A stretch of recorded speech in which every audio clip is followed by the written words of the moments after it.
Hello everybody, PsyStarcraft here with another STARBOW commentary. It's a replay commentary. I'm going to be in the top right as the pink Zerg against the red bandit in the bottom left as the red Zerg. The red bandit actually one of the top 3 players on the STARBOW ladder currently. It's going to be a Zerg versus Zerg. Sorry to report, I'm not going to be streaming today. Unforeseen circumstances involving your mom are getting in the way. I'm going to be moving it to tomorrow, so I normally stream Monday, Wednesday, Friday. It's going to be Monday, Thursday, Friday this week. If you follow me on Twitter or Facebook at PsyStarcraft, you can get these updates sometimes when I make my videos.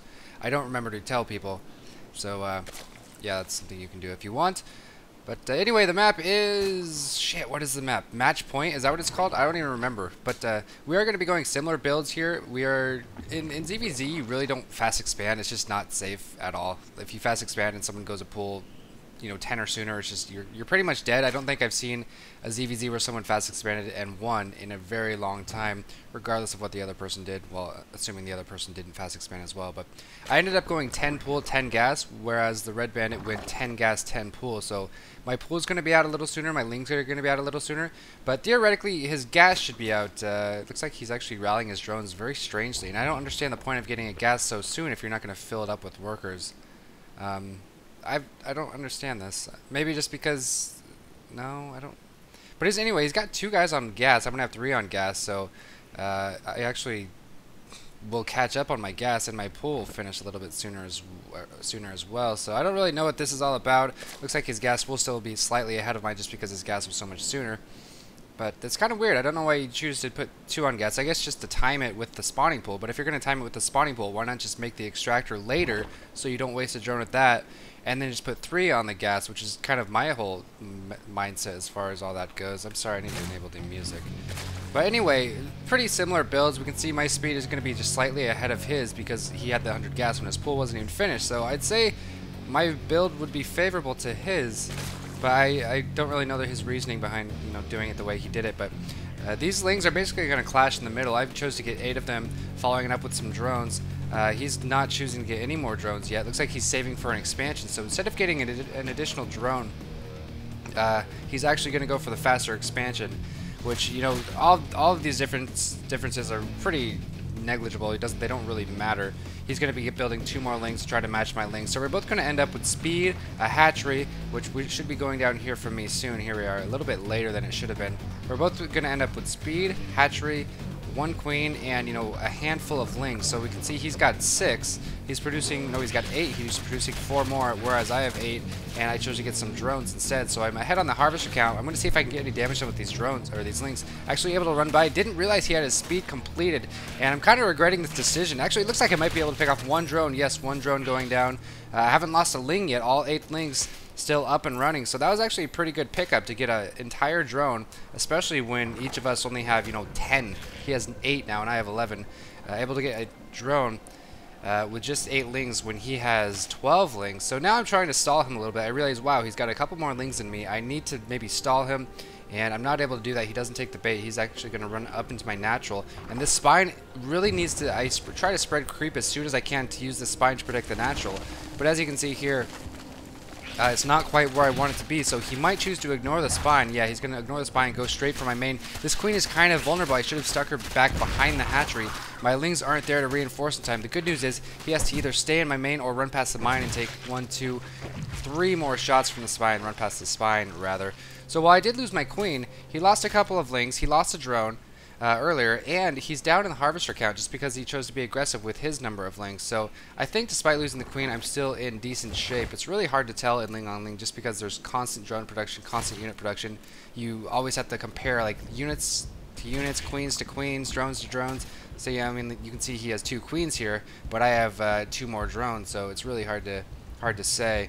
But anyway, I basically at this point, I feel like he's going to be aggressive. I mean, I can see all his lings trickling in. I know he's being aggressive, so I choose to get 2 spines, 1 in my main and 1 in my natural, transfusing those spines so they produce faster.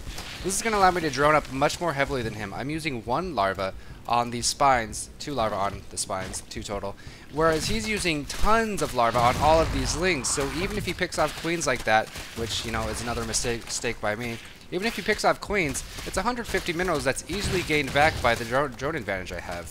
You can see I have a 4 drone advantage now. Production is showing I'm going to have a 9 drone advantage once his 1 and my 6 complete. And he's using all of his larvae on lings, whereas spine crawlers, the larva is much more larva efficient. He's going to choose to engage this, having enrage on my queen and enrage of the spine. Probably not the best engagement. And again, running by this spine to retreat, taking more and more hits from these spines. Overall, you can see that I've lost more resources, but you got to remember, the resources I've lost are queens. Queens do not use larva, where the resources he's lost, every single one has taken a larva. Or you know, 2 lings have taken 1 larva. So that's why you're seeing this huge discrepancy in harvester count. Playing defensive in this manner, relying on static defense and losing queens over and over and over, as opposed to playing offensive and using larva, precious larva, especially in STARBOW on lings, is causing me to slowly gain an advantage as long as I don't lose drones. You can see he might have picked up a drone there. That queen just did not choose to enrage at all.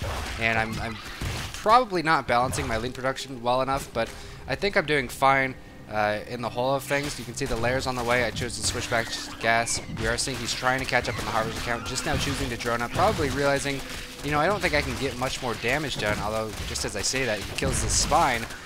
Whoa, this is what I mean. You got to balance your ling production. He actually might have killed a drone as well. Looks like he's killed 1 drone.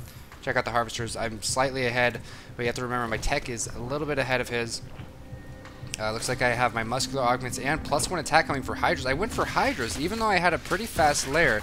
It's kind of strange. If you know your lair is going to be faster than your opponent's, you tend to go with mutas. Hydras are usually a reactionary tech to go when you know someone else is going to have mutas before you. But I felt very confident at this point because I can see his harvester count. I see he's only at 4 at his natural. He actually needs to move some of these at his main to his natural. He's not mining optimally. And I'm going to be scouting his main, and I see, okay, he's just now getting lair. I've had my lair for a while. Macro hatch being thrown down by both of us, which is completely necessary once we both start getting higher economy. And my Hydra movement has finished. My +1 range, or my range, what am I trying to say? My range attack upgrade on its way. These upgrades take so short time. It's really cool. Anyway, so basically my idea at this point is, I know he's going Spire. I scouted it, I believe, well, or I'm going to scout it if I haven't. I know he's going to be going Spire. I mean, you can basically assume that someone's going to be going Spire. Did he scout my Hydra? No, he did not scout my Hydra Den. So I'm going to catch him off guard with basically a +1 timing attack with Hydras. Hydras are much stronger against mutas in STARBOW than they were in StarCraft 2, or in Heart of the Swarm. I can't talk right now than they were in Brood War. I'm just so excited about this game, you can tell. And there's the scouting of the Spire, and when I saw that, I was fairly positive I was going to win the game, but you're going to see what happens with those Hydras and if they are as strong as I think they are against mutas and lings. So Hydras popping out, macro hatch of course completely necessary. I didn't feel too bad about enraging there, just because I wanted to pick off whatever lings I can. I didn't want them to intercept my Hydras. He's actually able to take down 1 Hydra. Range just now completing, 7 Hydras on the way, but 8 mutas on the way. Our harvester's a little bit lopsided, but I've always been ahead of him this entire game, just because of the nature of static defense in his larva use against his lings.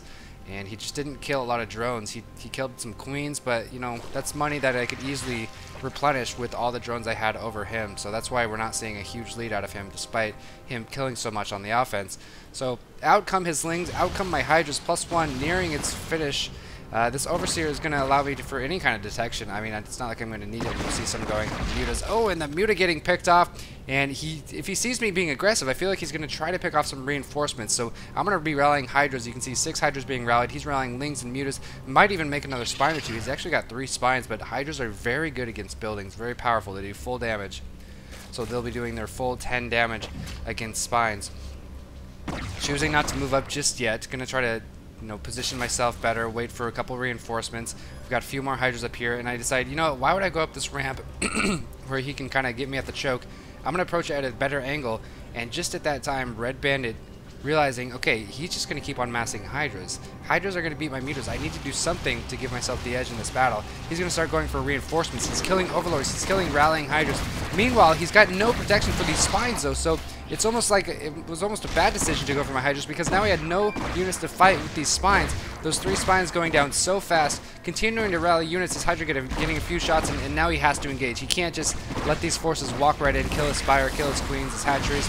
One Overlord dying. +1 attack is on the way.